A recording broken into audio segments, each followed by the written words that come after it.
Your top story tonight, NASA is putting jobs in jeopardy because of a drastic proposal that isn't even actual law. Those words came today from Congressman Robert Aderholt. The congressman wants to stop all job losses in the space industry until the fate of NASA's Constellation program is known.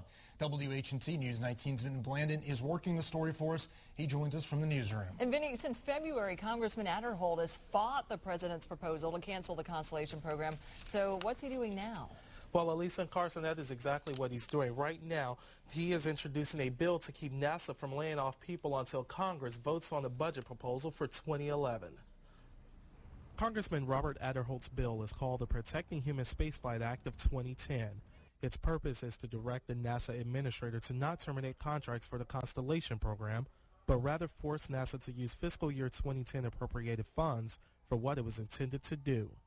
The legislation as it stands in the past, we have appropriated the funds for the Constellation operations, and therefore we're moving in the mode to proceed on it with in full force. Aderholt's bill does not take any congressional action on space policy or funding for fiscal year 2011.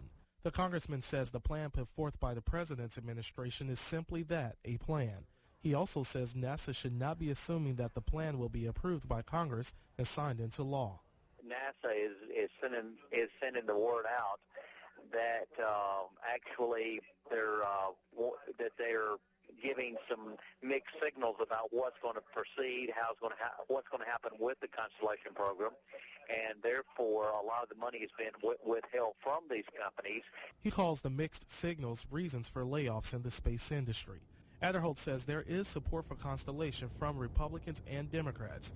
He still believes his bill could stand to get more traction from both sides of the aisle. I would say 90% or more of Congress right now believes that Constellation is a good program.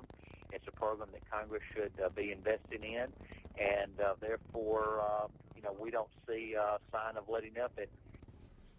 Now, as it stands now, there is no guarantee that Congress will vote on Congressman Aderholt's bill.